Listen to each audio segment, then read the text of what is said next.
I guess at this point, it's safe to say we can forget about any awards going over to Tebogo, the CEO of IDT. Well, now she's suspended. So the suspended CEO of IDT, who is trending for the scandalous 60,000 rands bribe that she allegedly wanted to give to the Daily Maverick investigative journalist to just stop with his investigation on her 12 million rands home property that is currently being built, okay, in the fabulous, wow, a waterfall area.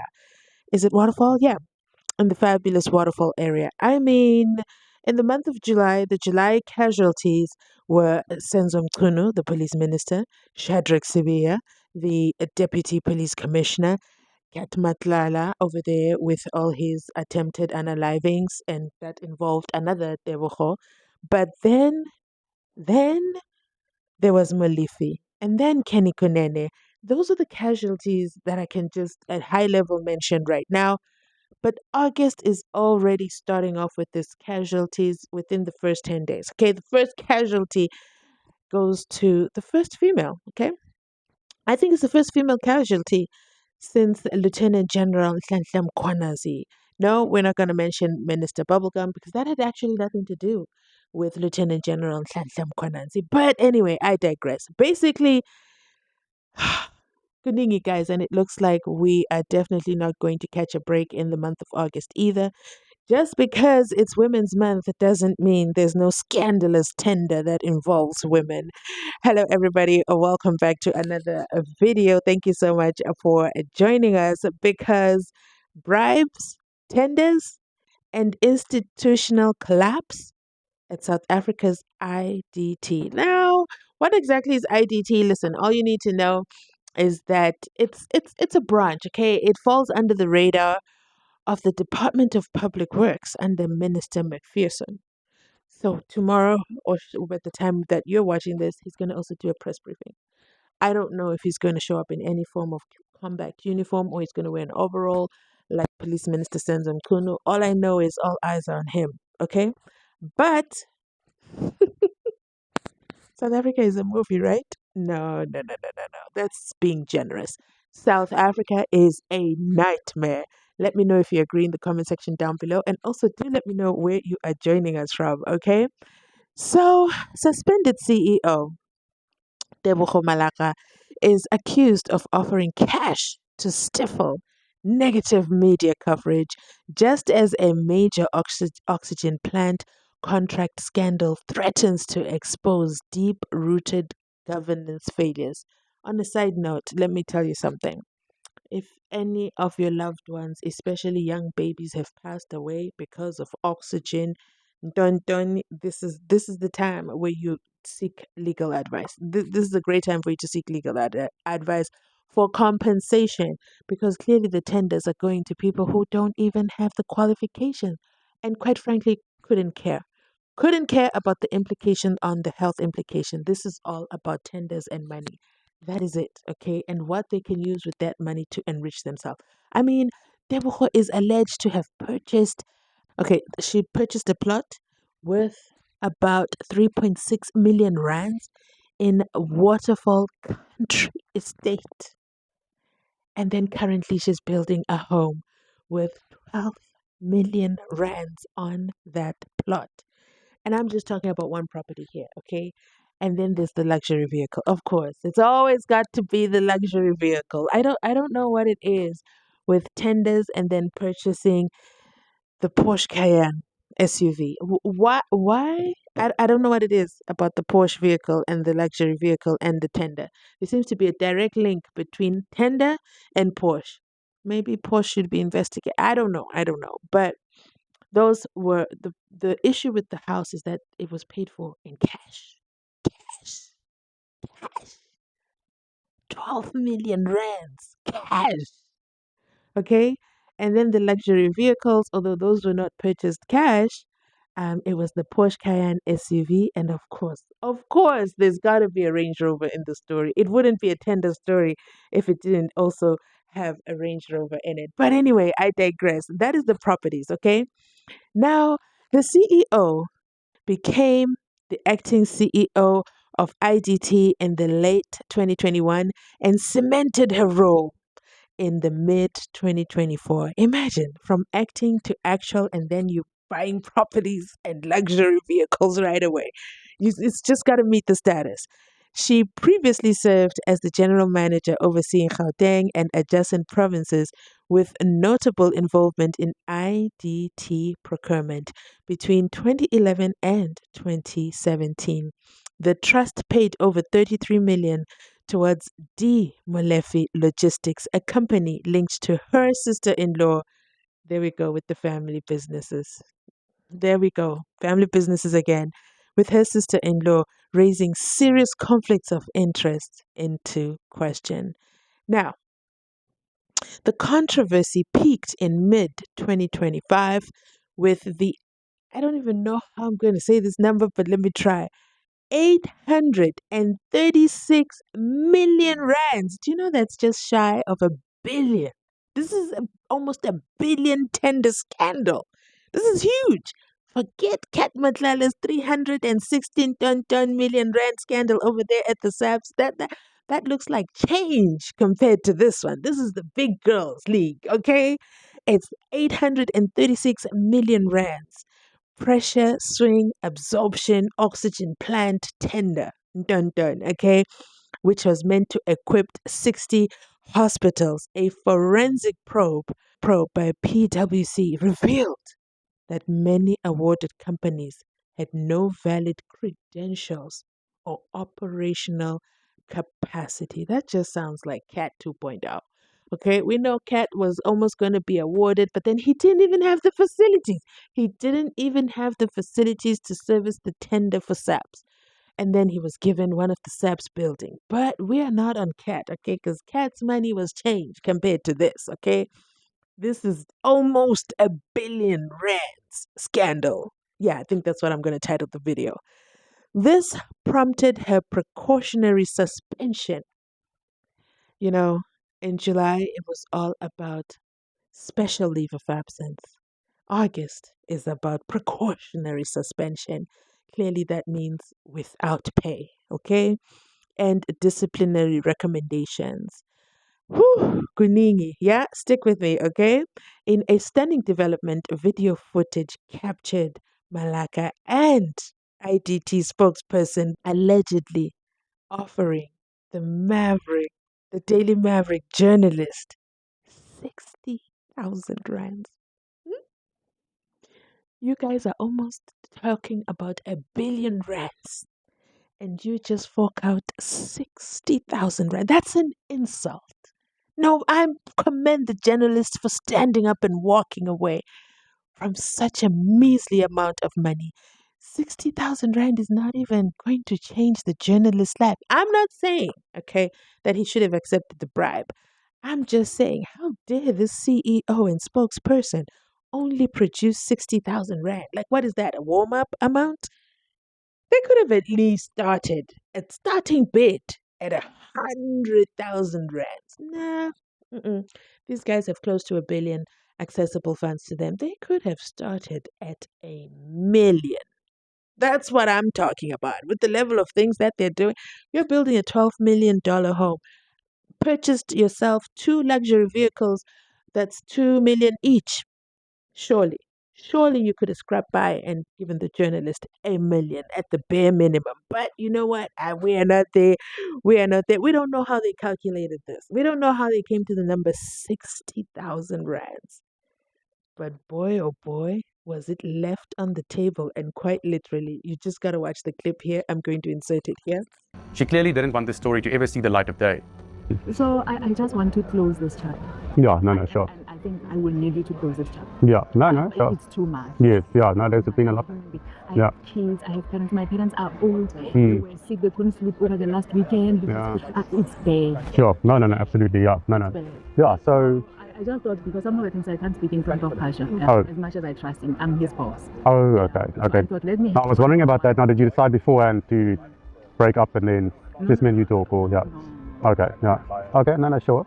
So you will advise me how we move forward. Yes, so, okay, well, I think, Pasha initiated the discussion with me, I think it was early June, And obviously at that point, I assume that's kind of the issue here is the waterfall house. I'm quite advanced with that, to be honest. I'll be frank with you. I want it closed. I Yeah. don't want you to be writing about it. Mm. I don't want anything Yeah. more coming out of. Yeah. Please for a moment. Yeah, no, sure. Let me give Pasha a call quickly. It's getting a little bit windier now. But it's still not cold. That's nice, yeah. There. Hey, Pasha. We are done. Yeah, your boss says you must come back. After we'd spoken about the house and some other issues, Makhalani and Malaka got down to the day's real business. The IDT spokesperson pulled out a white Dior shopping bag stuffed with 200 Rand notes and placed it on the table. This while his suspended boss sat looking on. I asked them how much money they bought for me, and they said it was 60,000 Rand. But they also intimated that there would be more money coming my way if I dropped my investigation into Malaka's house. After the cash had been placed on the table, I casually photographed it for our records. Next, I duly informed Malaka and Makhalani that I wouldn't be taking the alleged bribe after all. I told them that it had always been my intention to get them to present me with the cash, and that I had never intended to take it. And then just like that, our meeting was over. I promptly stood up and left. Makhalani and Malaka, meanwhile, were in a hurry to get out of there too. At roughly 2 p.m, they got up and left the restaurant area. So, what then of Malaka's waterfall property, the issue the IDT CEO so desperately wanted to bury? Next week, Daily Maverick will publish a month-long. But now that you've seen the clip, I've got so many questions with regards to that clip. Like, who put the cameras in the tree and where was the mic? Because did you guys notice the sound quality was impressive? Was it DJI? Where did they put these mics? Was there a mic that was built into the table? Like, this is some Hollywood shit. Excuse my French.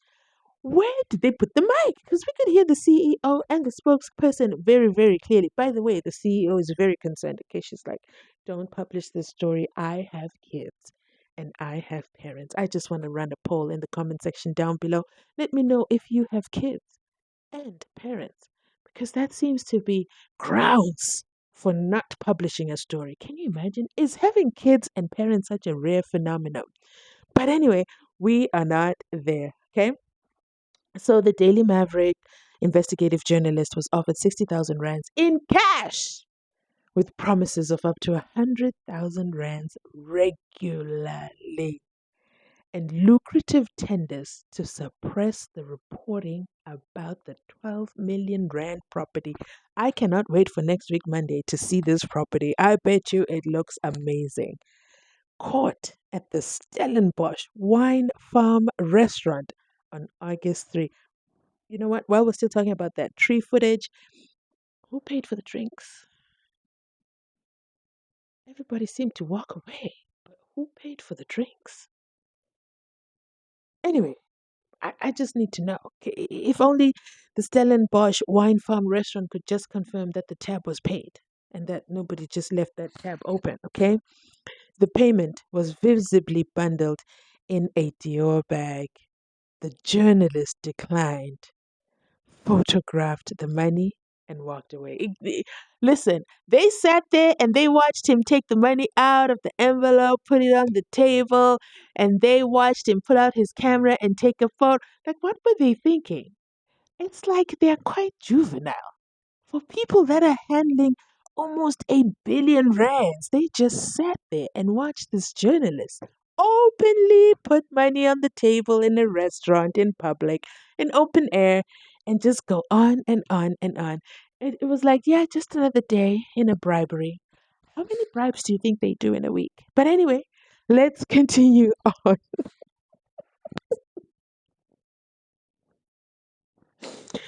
Wow. So the payment was then taken. So the journalist, okay, he just took a photo and walked away. That walkaway, man, is epic. That walkaway was epic. However, the Public Works Minister, Dean McPherson, confirmed the bribe. What do you mean confirmed the bribe? And announced plans to meet the IDT board after viewing the video. The IDT board is now convening to decide on how to proceed, while stressing that at this stage no charges have been made, though investigations remain ongoing. Woo! Kudigi, right? Malaka's tenure has coincided with growing alarm over the IDT's governance culture. Allegations span from bypassing procurement rules for a new head office lease to high value salaries set without board approval. Okay, there you go. It's all about the money, guys. It's all about the money, the bribes, the tenders, and unfortunately, in this case, somebody died. One of their shell companies, let's just talk about this, okay? One of the shell companies known as Balkang, a shell company, I mean, they didn't even have any of the right document. Anyway, one of the shell company spokesperson also met with this journalist. I'm just going to play this clip here and you can hear it for yourself. Before, but we met with the director of Balkang and his lawyers. So when we just started to look at these documents and we found red flags and we called for a meeting with this guy and we met with him in Sandton with his lawyers. A couple days later, he's found dead. Sure. That's a investigation that is still ongoing with the police, but highly suspicious. Yeah. And then we. Do you want me to go on with what we found? I mean, I think. So essentially, what happened after that is. Unfortunately, he is no more because he spoke and then he got unalived. Who do you think unalived him? Do you think it was the bribe team, or the bribe team has got an Ngabi team that works with them for people that, like, would this journalist have accepted the bribe and then they would have unalived him? Let me know your thoughts in the comment section down below. But basically, whistleblowers inside the company IDT, because it looks like a lot of people's eyes are pulled wide open, okay? And they're internal whistleblowers who have described a culture of fear, numerous unfair dismissals, and escalating legal costs. What started as tender irregularities has morphed into a multifaceted scandal linking bribe attempts to media censorship, family-tied contracts, and institutional breakdown. For the citizens of South Africa, it raises urgent questions. Are public funds being diverted to insiders? Can the IDT ever recover credibility? As investigations deepen and accountability remains uncertain, the fate of Tebogo Malaka and the integrity of IDT hangs in the balance. Will this body hold together? Or is it fractured beyond repair?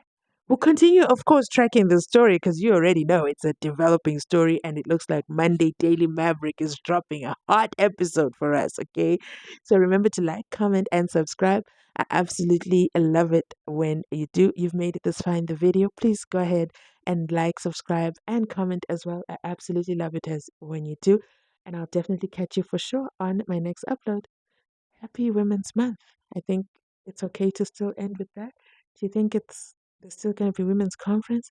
What about if anyone was going to award her with some kind of award? Are they just going to still give it to her? Or are they going to withhold it? I don't know. Let me know your thoughts. I'm processing all this information as I'm checking out of this video. So many questions. I'll catch you on my next upload. Bye. Was riddled with red flags. So we found that the company that was awarded the lion's share of that contract, first of all, we found that the contract had actually ballooned from 250 million initially to 836 million by the end of it. And then we found that the contractor that was awarded the lion's share, 428 million rand of that contract, didn't have proper address. I mean, it didn't exist. It only existed on paper. We, in fact, visited the offices which they listed in their procurement documents, and those offices were, at that point, occupied by a school. The companies had moved out there months prior. Wow. So no offices. And that's important because then where are they directing operations for this very critical project? We also found that the company didn't have the required SAPRA verification. Now, SAPRA is a South African Products Health Regulatory Agency. Seemed as if the Tebogo Malaka and the Director General of the Department of Health pushed this deal over the finish line, despite glaring red flags. Wow. And they did this by ignoring warnings from health officials of what we call a scope creep. Okay. So that is when a tender changes above, the tender specifications change above a certain percent, you actually have to restart or cancel the tender. Oh, I see. And despite warnings from health officials and the project steering committee, they went ahead with it and pushed on. And what PwC found in their investigation, and it must be said that McPherson didn't release the report. He spoke about the report in his media briefing. But That is weird. what they found, what PwC found, was what they recommended was disciplinary action against Malaka, as well as the general manager for supply chain management. And that was because of neglect